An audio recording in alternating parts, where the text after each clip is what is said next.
안녕하세요. SK78입니다. 교육 동영상 업로드가 늦어서 죄송합니다.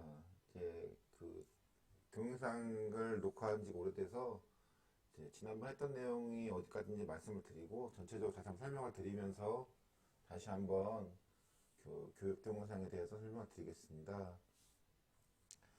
수신기는 지멘스 수신기고요. 넘버링은 SRF 1.8이라고 넘버링이 되어 있고요. SRF 1.8 넘버링이 되어 있는 이유는 기존에 신화전자라는 회사에서 SRF 수신기라는 수신기가 상장이 됐었고, SRF 수신기 이후에 1.0, 1.6, 1.8 순으로 숨어있는 순서대로 되어 있고요. 차후에는 아마 올해 말이나 올해 중순 정도에 2.0 수신기가 상장되게 되어 있는데, 현재 지금 설명드리고 있는 1.8 수신기에서 개량형으로 되어 있는 거라서 기능 변경이 세세한 건 있을 예정이고 기본적인 포맷은 많이 변하지 않을 것으로 예상하고 있습니다. 일단 1.8 수신기 전에 설명드렸던 거, 일단은 수신기 전면부가 이렇게 있으시고요. 거의 다 15인치 터치 모니터로 되어 있어서 아랫부분에 물리적인 영역과 있고 위에는 터치 영역이 있어서 이 두 가지 영역으로 운영하게 되어 있으시고요. 저번에 설명드렸던 부분이 주변에 수신기 상하부에 표시되는 그 내용들에 대해 설명드렸었고, 그 내용은 이쪽에 이 부분에 상단부에 이 부분에 대해서 설명을 드렸었고요. 이 부분에 표시되는 부분들은 지금 원래 기본적으로 다 표시되는 부분은 아니고 전체적으로 다 표시되는 부분 모두 다 X자에 표시가 되는 부분 설명드리고 있는 거고요.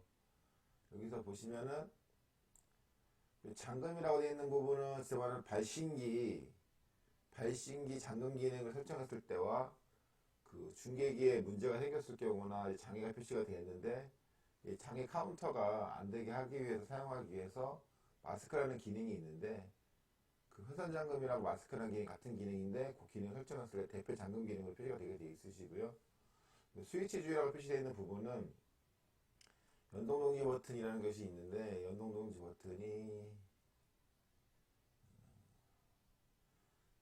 버튼이라는 부분이 있는데 연동동지 버튼을 지금 보시면은 회색으로 되어 있는 부분은 해제가 되는 상태고요.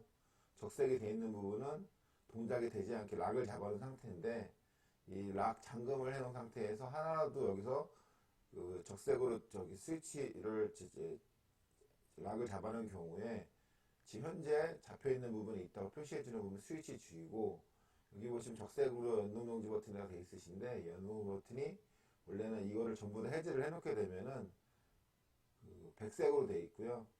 하나라도 잡아놓게 되면은 이 스위치 주의가 들어오시면서 연동동지 버튼이 적색으로 바뀌게 되어 있습니다.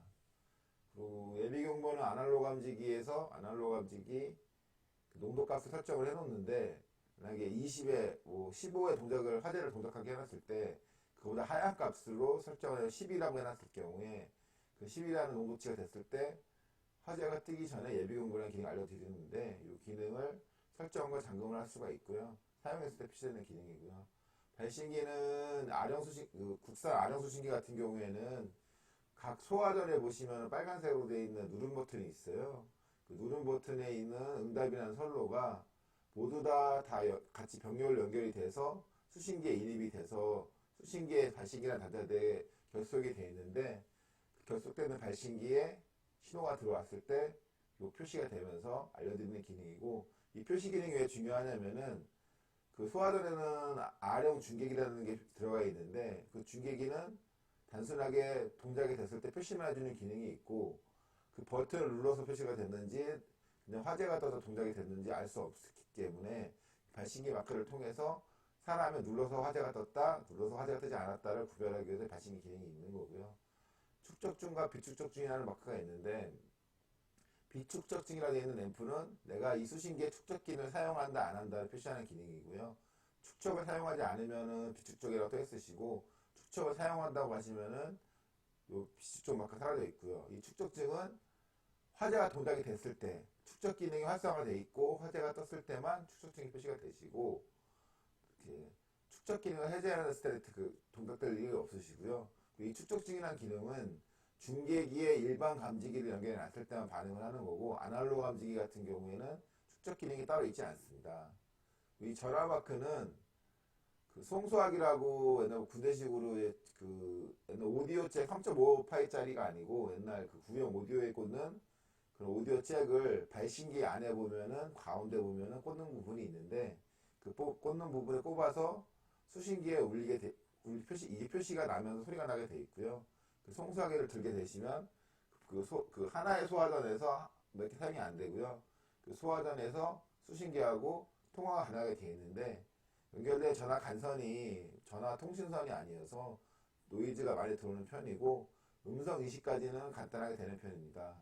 접지장애는 관체나 배관이나 어디 선로에서 그 건물이나 접지 쪽에서 문제가 있어서 수신기 쪽으로 타고 들어왔을 때 그걸 표시하게 되어 있는 거고요. 이게 일반 전기에 대한 접지보다는 예민한 편이라 뭐 선로에 뭐 까짐이나 간단한 뭐 여기 뭐 누수로 인해서도 들어오는 경우도 있으시고요.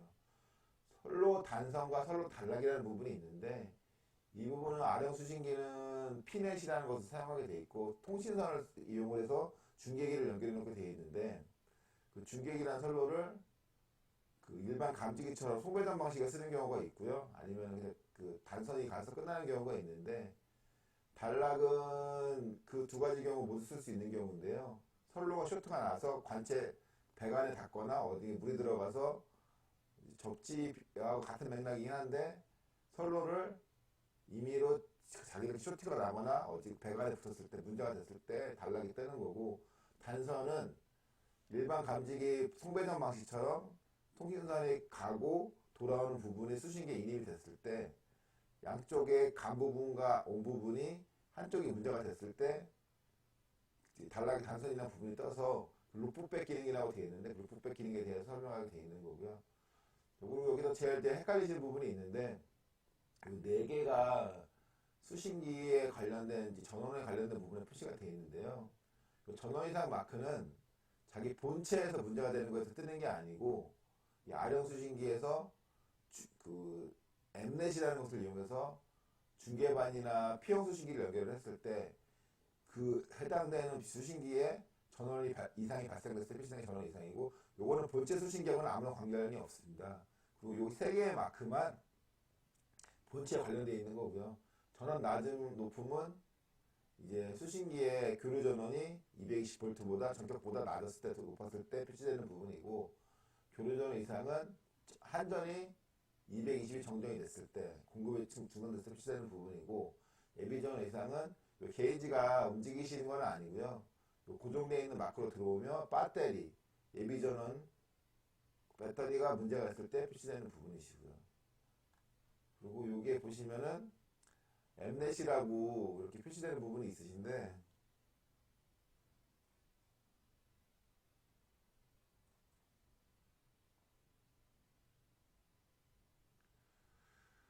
여기를 자세히 보여드리면 상단부에 그리고 이제 수신기가 이제 특징이 하나 있는데, 이 네트워크 수신기라서 한 대 이상을 쓰는 경우가 많습니다. 메인 통합센터에 0번이라는 수신기가 있고, 그리고 넘버링은 0번부터 시작을 하고요. 0번이라는 수신기가 있고, 지역 수신기에 1번, 2번, 3번이 있는데, 그 수신기가 여러 가지 연결됐을 때 이 엑스넷이라고 되어 있는 걸로 저희가 수신기를 엑스넷이라고 지칭을 하는데, 엑스넷 표시가 되시고, 이 수신기 전면부에 보면 넘버링이 되어 있는 부분이 없습니다. 여기도 보시면은 00에 00가 돼 있으신데, 맨 앞에 0 두 개는 수신기 번호고요. 그 다음에는 중계반이나 평 수신기의 유닛 번호고, 그 다음에 있는 게 선로 번호, 개통 번호고, 그 다음 세 자리가 중계기 번호입니다. 근데 이 전면부에 보시면은 수신기 번호가 표시가 되어 있지 않아요. 그래서 도움말이라는 걸 클릭을 하게 되시면은 여기에 하부에 NUM이라고 되어 있으면서 이 수신기가 몇 번 수신기 넘버링이 되어 있으시고, 여기에 여기 세 개가 되어 있는 요 상태는 전면부에서 지금 수신기가 정상적으로 통신이 되고 있는 상태를 보게 되어 있는 거고요. 꼭대기 엠넷은 중계반, 유닛, P형 수신기나 중계반에 대한 통신이 정상적으로 되고 있는지 보여준 상태이고, 이게 뭐 10개가 있으면 10개 중에 전부 다 10개가 다 끊어지지 않는 이상에서는 하나라도 살아있는 상태에서는 정상적으로 표시가 되시고요. 엑스넷은 수신기의 통신 상태를 보여주는 거고, GDS는 그래픽 디스플레이 시스템이라는 약자를 써서 소방 컴퓨터를 통신한 상태를 표시가 돼 있어서, 이 모든 통신 상태가 다 문제가 있을 때는 이렇게 이런 식으로 흑백으로 표시가 되면서 상태가 이상하다는 상태를 보여주게 되고요. 보통 이런 경우는 선로를 탈락했을 경우에 생긴 경우가 많고요. 하나의 이 중에 연결된 장면 중에 하나라도 살아있게 된다고 그러면은 그 상태를 정상적인 표시 상태를 유지하게 됩니다. 제일 수신기 운영하실 때 중요하신 게 이게 전체적으로 소통이 되어 있느냐 살아있느냐. 최소 컴퓨터는 없는 경우가 많으시고, GDS는 컴퓨터고요. 컴퓨터 없는 경우가 많아서 이거는 이제 이렇게 회색이 되는 경우가 많으신데, 최소 엠넷이라는 부분은 항상 이 상태가 유지가 돼야 됩니다. 왜냐하면 수신기 안에 최소 한 장 이상의 엠넷 통신하는 기판이 포함되어 있기 때문에 그 기판을 사용하시게 되어 있으시고요. 통신 상태 세 개는 제일 중요하게 운영되시고, 수신기를 보시면 요 가장자리는 고정 영역이라고 해서 색깔만 변화가 되고 요 상태는 유지가 되게 돼 있고요. 요 가운데 지금 아파트 그림 보이시는 부분이 있는데, 여기는 내가 원하는 이미지, 현장의 이미지, 호텔이면 호텔, 백화점이면 백화점, 아파트면 아파트, 기본적인 대표, 그러니까 윈도우의 기본 배경화면이라고 보시면 되고요. 또 현장에 맞게, 현장의 구석에 맞게 촬영을 해서 편집을 해서 넣어드리게 돼 있고, 고화질을 편집한 경우 저희가 제 해상도에 맞게 변환을 해서 넣는 기능이 있습니다. 그리고 다음에 보시면은, 이 수신기는 연동 데이터를 USB로 전송하게 되어 있는데, 한 가지 아쉬운 점이 있다고 그러면은, 요새 아마 USB들이 다 고용량으로 되어 있으셔서, 최소 4기가, 이건 또 안 쓰실 거예요. 32기가, 64기가, 128기가 가격이 얼마 안 하게 쓰시는데, 문제는 그런 메모리들을 사용하시게 되시면, 포맷 방식을 NTFS 방식으로 쓰시는 경우가 대부분입니다. 이 NTFS 방식은, 요새 영화나 여러 가지 동영상들이 4기가를 넘어가는 경우가 있는데, 4기가 이상의 파일을 저장을 하려면 NTFS 방식으로 해놔야지만 4기가 이상 저장이 되시고요. 요 FS32는 옛날 윈도우 방식에서 쓰는 포맷 방식인데, 이 방식으로 하시면 4기가 이상의 고용량 파일은 저장이 되지 않습니다. 이 수신기가 리눅스 운영체제 오픈체제로 되어 있어서 USB 메모리가 FS32로 포맷을 하셔야지만 그 안에 연동 데이터를 전송을 할 수가 있고요. 수신기 안에 경보 기록이나 내역 조회를 빼려면은 이 USB가 FS32로 포맷이 되어 있으셔야 되는데, 메모리를 또 구매하시면은 보통 고용량 메모리는 사시면 거의 다 NTFS 되어 있고요. 그래서 또 윈도우 7 이상에서는 기본적인 포맷 방식에 FS32로 포맷하는 방식이 있지 않기 때문에 별도의 프로그램을 다운로드 받으셔서 꼭 FS32로 포맷을 하시고 사용하셔야지만 수신기 안에 경보 기록을 다운로드 받을 수 있습니다. 가끔 이제 저희가 이제 원격으로 연동 데이터 컴파일 파일을 드려서 이렇게 업로드를 해드리는 경우가 있는데, 이 메모리 인식이 안 된다고 하시는 부분 대부분 보시면 USB 메모리의 포맷 방식이 NTFS 되는 경우가 많습니다. 수신기를 이제 전면부 문을 오픈을 하게 되면은요, 여기 보이시는 게 수신기 전면부에 있는 기판이고, 왼쪽에 있는 게 CPU 서브고요. 오른쪽에 있는 게 메인 CPU PCB인데, CPU PCB에 보시면 USB 포트가 3포트가 이렇게 나 있고요. 어느 포트에 끼든 간에 상관은 없으시고, 한 번에 인식이 안 되는 경우가 있어서 자리 옮기시는 경우도 있는데 대부분 되시고요. USB로 연결을 하시고 전송을 하게 되어 있고요. 수신기 기판을 보시면 이 수신기는 부절하는 게 있지 않습니다. 이 스피커를 이용해서 모든 음향이 다 표시가 다 음향이 발보가 되게 되어 있기 때문에, 예전에 셀콤이나 엘리베이터 전기 접점이라든가 이렇게 접점을 부저에 24V를 이용해서 사용하시는 경우들이 많았는데, 그런 경우는 힘들고요. 이제 따로 데이터를 작업을 해서 별도 접점을 빼드리거나 주기기를 이용해서 따로 접점을 빼드려야 되는 경우가 대부분이고, 음성 신호가 나오는 경우 때문에 전압을 이용해서 접점 장치를 이용하는 경우가 어렵습니다. 뒤에서 볼 때는 다 확인이 되지 않을 수 있으신데, 앞에 부분을 같이 보여드릴게요. 보시면은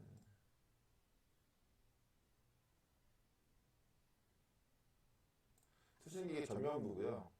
뒤에서 본 부분인데, 터치 영역이 되어 있는 부분이 이 위에 부분이고요. 이 하얀색으로 되어 있는 부분이 모니터 앞에 전면부에 있으신 부분이고, 요 아래 주조적부라고 수신기 복구, 조명 차단, 예비전 시험이라고 되어 있는 부분이 요 밑에 요게 저기 사운드 기판이라고 해서 사운드 기판이라고 지칭하는 이유는 여기 스피커가 여기에 연결되어 있거든요. 여기에 조명 버튼하고 수신기 복구 버튼, 전화 버튼이 이렇게 있고요. 그리고 요 밑에 요 부분을 보이는 여기 이제 펌프나 제어기를 동작시켜 수동부, 기동부가 요 분리적인 버튼으로 되어 있고요. 그래서 기판은 제일 중요한 게 서브 CPU, 메인 CPU, 사운드 PCB, 그리고 조작키, 기판이 있습니다. 연동 데이터 전송하기 위해서는 부가 기능이라는 걸 들어가서 시스템 관리를 시스템이는 지금 만들어 놓긴 했는데 사용하지 않는 기능이고요. USB를 연결한다는 뜻이 있는데 이게 좀 기능이 바뀐 게 최근에 업데이트된 FCP에서는 이 프로그램을 업그레이드를 들어갔을 때만 USB 연결이 뜨고 들어갈 때는 체크하지 않지만 예전 버전에서는 요 메뉴를 들어가려고 하면은 USB가 꽂아진 상태에서 정상적인 인식을 해야지만 요 메뉴가 들어가시고요.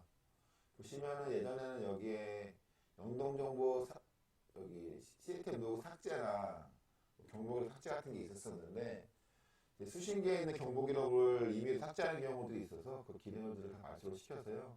메뉴 요거만 남아있으시고 프로그램 업그레이드는 USB 안에 있는 모든 내용을 업그레이드를 하는 거고 연동정보 업그레이드는 이미지나 뭐 다른 기타 이미지 같은 기능을 빼놓고 기본적인 정보를 업그레이드하게 되어 있는데 이것도 이제 계속 문제가 되는 부분이 생겨서 요거를 사용하시든 연동정보를 사용하시든 USB 안에 있는 내용은 모두 업로드가 되게 되어 있습니다. 시스템 로그 백업은 정보 기록을 제외한 수신기의 여러 가지 로그, 뭐 통신 기능, 그러니까 뭐 이제 저희들이 이해하지 못하는 알 수 없는 기능의 통신 신호를 오고 가는 내용들에 대한 모든 내용들이 들어 있고요. 이건 정보 기록과는 다르고 수신기에 동작한 세부 내역, 통신 같은 정보들이 들어가 있고 연동정보 백업은 수신기 안에도 연동 데이터를 백업을 하게 돼 있는데 백업은 되지만 그걸 이제 그 컴파일을 역컴파일을 했을 때 다시 연동 데이터를 저희가 수정할 수 있도록 사용하면 좋겠지만 아직까지는 이 연동정보 백업에 대한 내용을 다시 역으로 바꿔서 사용하기는 좀 부족한 부분들이 있어서 아직 사용하지 않고 있습니다. 연동정보나 프로그램 업데이트를 누르시면 이렇게 메시지가 뜨시고요. 여기 이제 깜빡깜빡 거리면서 이 최근 버전에서는 전멸이 되면서 수신기가 업로드하는데 시간이 많이 걸립니다. 리눅스이기 때문에 USB 안에 정보들이 많이 시간이 걸리거든요. 그래서 시간이 좀 걸리는 편이라 근데 이제 수신기가 보통 USB 복사하시거나 컴퓨터에서 복사해서 사용하시지만 얼마만큼의 정보가 들어가고 있는지 퍼센트를 보여주잖아요. 퍼센트까지 보여주진 않지만 현재 이 수신기가 멈추지 않고 업로드가 되고 있는 상태를 보여주기 위해서 전멸을 하는 기능이 있어요. 전멸이라는 기능은 깜빡깜빡 그 하는 그 불빛이 있잖아요. 저거 전멸이라고 얘기를 하고요. 연동정보 여기서 전멸하면서 들어가지고 USB가 제대로 인식이 안 되게 되면 이렇게 메시지가 뜨면서 그 전창으로 튕겨나가게 되어 있습니다. 화면 청소하는 기능은 있는데 글자가 왔다 갔다 하고 이제 버닝 기능이나 버닝이라고 하긴 하는데 뭐 이렇게 글자들이 깨져서 날아가는 경우가 있는데 그런 것들을 지우개 있는 기능이 화면 청소 기능이 있고요.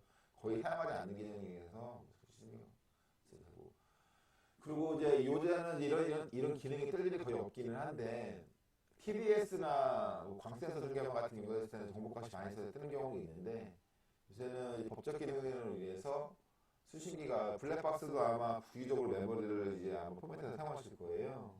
그래서 이 기능을 있는 이유는 수신기가 메모리가 내장이 되어 있고요. 비활성 메모리로 되어 있고 그 사용하는 부분을 계속 차다가 꽉 차게 되면 문제가 생기는데 삭제하는 기능이 아까 없어졌다고 말씀을 드렸어요. 그래서 2년치나 되고 또 999개 이제 그 메모리가 차게 되면은 90% 차게 되면은 자기가 자동 소거 기능이 있어서 보통 그 텀이 2년 정도 되시고 그 정도 됐을 때 메모리를 지우는 기능이 있고 그 메모리를 지우는 기능을 자동으로 넣어놨기 때문에 사용자분들이 따로 사용하지 않으셔도 되는데 불필요한 메시지들이 쌓여서 수신기가 버벅거리는 경우도 있어서 임의로 나중에 이제 메모리를 지울 수 있는 경우가 없어서 메모리 때문에 CPU를 교체하는 경우도 있으십니다. 관리자 비밀번호로 해서 수신기 복구 뭐 여러 가지 기능들을 담당하시는 분들만 설정할 수 있게 만드는 비밀번호 2개가 있습니다. 보시면 여기 관리자 비밀번호 기본적인 거는 0000으로 되어 있으시고 임의로 변경해서 사용하시는 분들 계시고요. 대표 관리자 비밀번호라고 되어 있는 부분은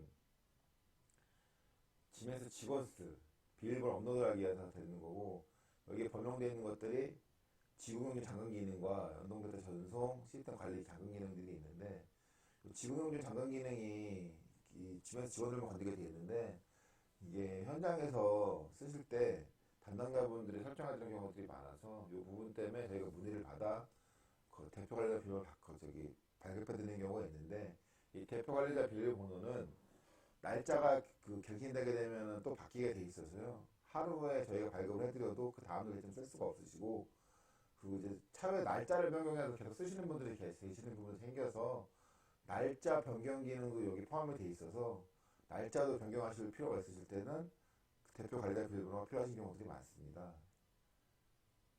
그리고 일단은 설명을 여기까지 드리고요. 너무 동영상이 길어지는 것 같아서 제가 다음 동영상은 요거를 턴템포를 하나 건너뛰어서 다른 기능들을 중점적인 기능들을 이어서 다시 하겠습니다. 계속 업로드가 너무 늦어서 죄송하고요. 이제 이게 찍어서 올린다는 게 생각보다 쉽지는 않더라고요. 근데 이제 궁금하신 점들이 있으시면 알려주시면 계속 알려드릴 거고요. 이 다음에는 여기에 있는 이제 고정 영역에 있는 기능들을 제가 더 확인해서 추가적으로 설명 계속 이어서 나가겠습니다. 오늘 동영상 봐주셔서 감사하고요. 새해 한 해에 복 많이 받으시고 하시는 대로 잘 됐으면 좋겠습니다. 새해 복 많이 받으시고 들어가세요. 감사합니다.